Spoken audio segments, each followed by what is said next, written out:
Good afternoon, YouTube, and welcome to Fantasy Forecast for Thursday, December 15th, 2016. Sorry if you can't see my face. It's a little dark in here. I've got every light on, and it's just the way it's going to be. I need to get some better lighting.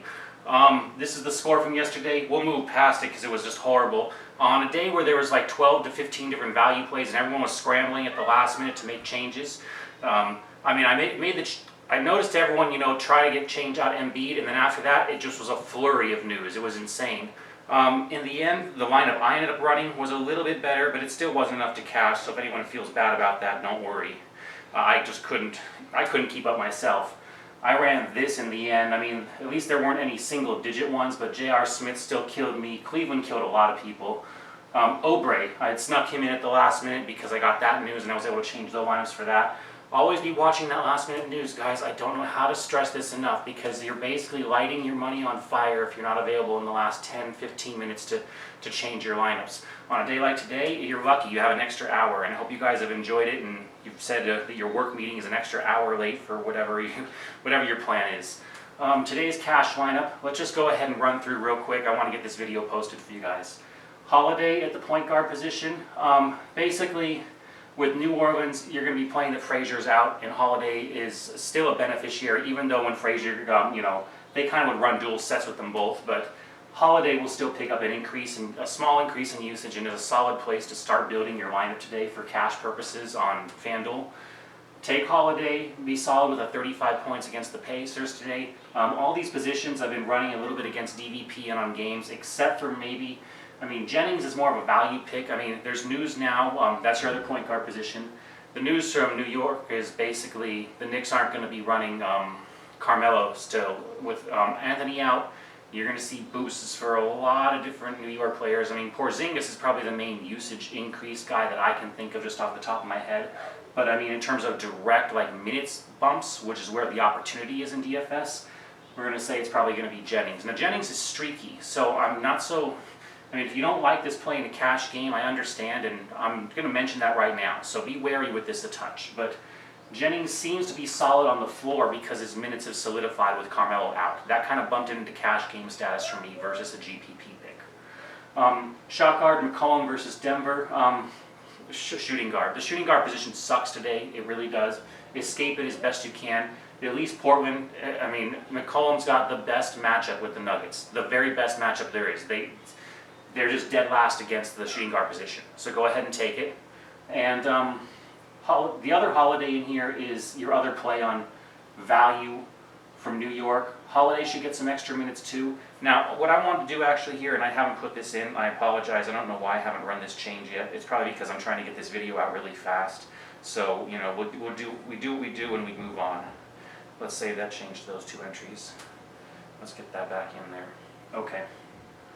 So, at your shooting guard, you got McCollum and you have Galloway. Galloway's your other pick, basically, that Frazier's out and going to pick up an increase in usage. He's the guy that's going to get more minutes. Holiday is going to get, more usage, but he's not going to necessarily get more minutes. More minutes is going to directly probably come up to Galloway. So I'll take the minutes there and escape the shooting guard position and be done. So that's 4. Moving on to Butler at your small forward today, I think everyone's going to be on this. I think it's going to be a major, half the games. This is a half lineup guy, like 50% ownership across the industry tonight. I'm pretty sure. You've got a game that's a little bit projecting even, and on a night when the Golden State game looks like, it jumped to like 18 points on the latest outage over there. So it's like, you got to be kidding me, an 18-point spread? That's just insane. So what's going to happen? Golden State's probably going to destroy the Knicks. So, the whole question is which of these guys are going to see run or not still if you're going to take a Knicks player. Jennings is probably still going to see run, and other than that, that's kind of why I didn't put Holiday in as well. Also on the other end of the blowout, there just isn't as much scoring. If you're the ones losing 100 to 130, Golden State players are usually going to be the way to have gone in that lineup. Not always correct, but Butler. 2.5 point spread, take that. By the way, the New Orleans and Pacer game is also a very high scoring game projection as well, and that one's got a very good score. I think it's like 1.5 point spread. They expect them to play close, and I think they will too. Your other small forward today, go with PJ Tucker. Now, I don't like PJ Tucker, it's fantasy glue today, but if they're going to keep on saying, screw it, well, so-and-so can't finish their rotation out, so we're going to go ahead and stick in Tucker. Well, I mean, the guy's seen 40 points a game for the last 2 games, and I can pencil him for another 35 right now, because I don't see things getting much better in Phoenix. So, take your 35 minutes, hope that he gets 2/3 of a fantasy point, and you escape out of there, you know, 4,500 with 22 fantasy points just 5 times, and you're happy. I mean, if he gives you just 20, I think I'd be happy here, because the small forward isn't that wonderful either unless you want to spend up. And the thing is, on this slate, even though it's small, you do have a few options to spend up. At the power forward, Davis and Jokic. I think I said that right. Davis, basically, if this game is going to play close, this is one of the ideal opportunities for Davis to hit more of a ceiling play. Now, I am going that there's going to be a little bit of upside on this pick, but since you have the money and there's enough value today, I don't see why he's not owned almost everywhere. And if he does have that baller game, you guys are going to be sorry you don't have him, because I don't see how you win without him. So even if he kind of puts up just it's a 48-point day, you know, and it's a 4 times value, there should be a good cushion on a smaller slate, you know, a 6-game slate where enough people are going to have Davis, 60% ownership, something like that, where even if he doesn't do wonderful, you know, it hurts your fall down, because as long as everyone has him, it doesn't matter if he doesn't do that great. The issue is when, you know, on a very big slate and there's been enough other choices like last night, when a guy like Butler goes off at 30% ownership. When he goes off at 50 plus tonight, you can take him safely in cash games because you've got that nice cushion, plus you've got the good matchup in the ceiling. Sometimes chalk is good chalk. Jokic, speaking of chalky plays, I mean, the guy's been on fire in his last 3 or 4 games, really doing well. So take the Jokic value and be happy with it. And I mean, I think that he's due to actually come down a little bit, because every time I'm thinking about jumping on someone like this, because he's finally proven enough of it, you know, the last 4 games have been great, this is the game that he probably will drop down a little, just knowing my DFS luck lately with rostering people that have been injured all week this week. But irrespective of that, I don't mind jumping on the bandwagon when it looks steady and secure. And I don't understand what they're doing in Denver with their minutes, why you have a guy like this that puts up 1.6 fantasy points a minute, and they can see that kind of production just working itself out with steals, blocks, assists, everything under the sun over there. So I don't know what their coaching deal is and why they haven't figured out, let's run him for 33, 34 minutes a night and see what we can get out of him. Maybe they're watching it, you know, maybe they're worried he's going to drop to an injury, I'm not really sure. I mean, he's getting enough run now, though, where you can play him at $6,000. It's like an Embiid before Embiid shot to 7. So, rock in, and that's a good way to get another power forward out of there, since Davis is an obvious choice, and then you're just locked in with Jokic. At your center today, because it rounds out the lineup, Lopez. Rolo looks mighty fine in that nice, even-spaced game, and especially like if Rondo is out, basically all the Chicago guys are going to pick up a little bit of periphery, you know what I mean? So go ahead and play that and enjoy it. And that's just a good way to play DFS in general. Really quickly, I'm going to go through GPP picks at each position. I'm just going to mention names. If you guys want specifics, you can ask me in the comments. I'm going to comment today once before lock. Lillard is a GPP in that game. I would avoid Curry in the blowout unless you think Curry's the one. One player is going to get them the 30-point lead. And so all these guys, when I say, you know, for Golden State pass because of the blowout, yeah, that's fine, but one of them know that is going to be really good today. So I just don't know which. And it's not worth the risk on a cash game or even so much on GPP unless you're playing a lot of lineups. So Curry's super GPP, not really. Bledsoe, I wouldn't play it against San Antonio.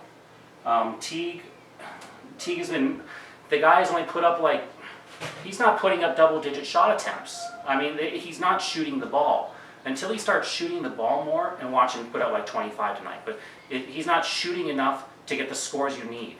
So not only does he not have the ups, I mean, his 35 points that you're expecting from him is like his ceiling today.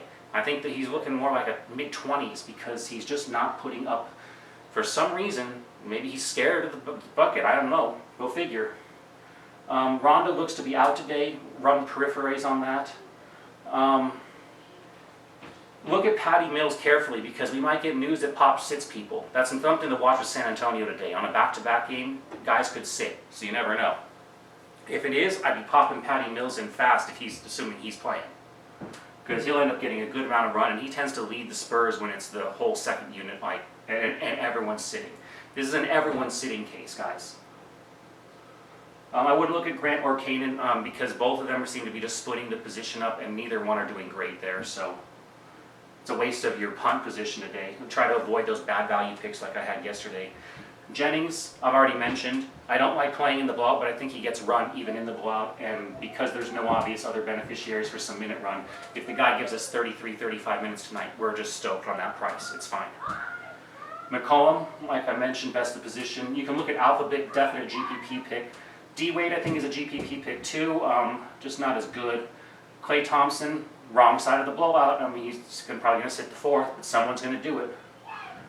Booker, not against San Antonio. Barton, not today.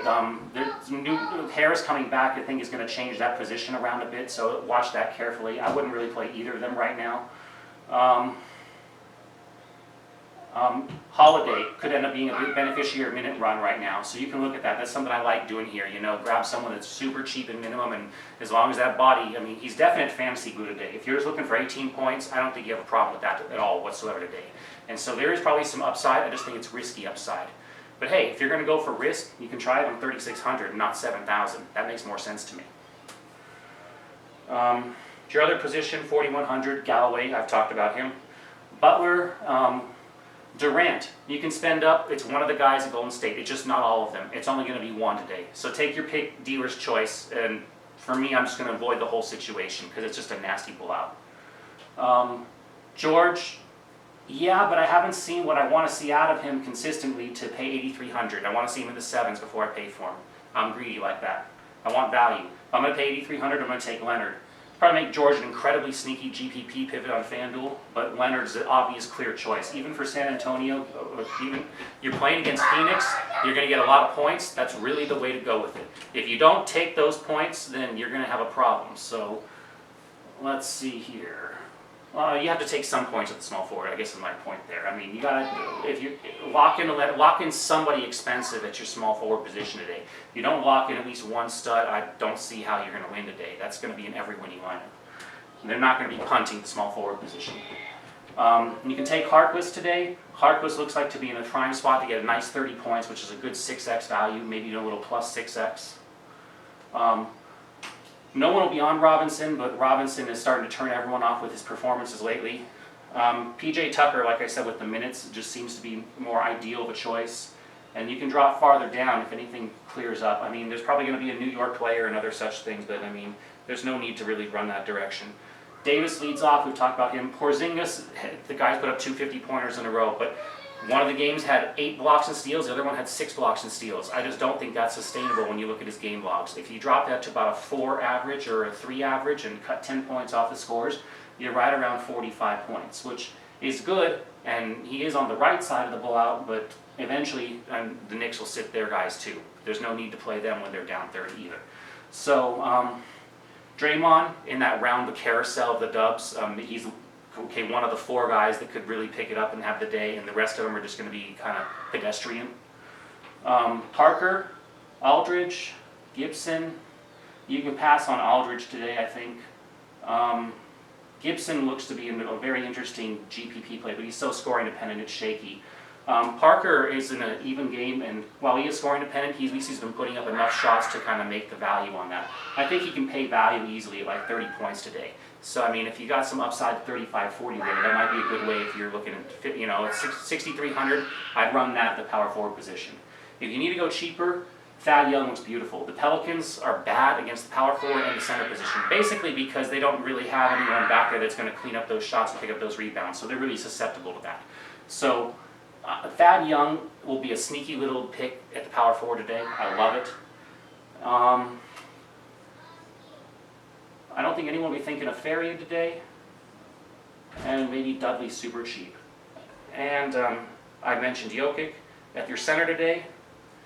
Plumlee, you got to like Plumlee and Turner. Our top center choices are 6,200. If you have the money, Turner, Pelicans are horrible against the center. Plumlee, it's a higher scoring game, and it's not going to be as much of a blowout at all. I mean, both those are decent choices today, along with Gasol. I mean, a lot of people I think are going to be going a little bit cheaper. They'll be thinking Tyson Chandler because Alex Len is out, and that's certainly valid. They'll be thinking Rolo, like I've been mentioning for cash. Rolo is very steady for cash, which I like. He's not going to screw us and get like 15 points. You get at least 20, which is really good on cash because on a short slate, mistakes can really crunch you.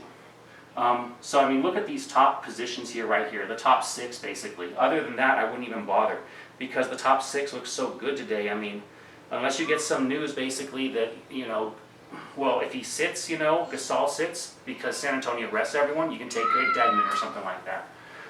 All right. So real fast, today's cash game lineup one more time. Holiday and Jennings at your point guard. At your shooting guard, McCollum and Galloway. At your small forward, Butler and Tucker. At your power forward, Davis and Jokic. And at your center today, Rolo. All right, guys. Thumb up the lineup if you guys like today's lineup. If you don't like the lineup, then, you know, comment down below and let me know what you think so I can like reply and say why I'm thinking it. And heck, I might change it if you're right on something. I mean, I know that I'm wrong sometimes, so I mean, I have to always be open to new stuff and analyze why I lost previous times, and that's how we become better DFS players. All right, thanks so much for watching Fantasy Forecast for Thursday, December 15th, 2016. Please subscribe if you haven't subscribed yet. It helps support this free channel. And that's it for today. Go on out there and go win some big money today, guys.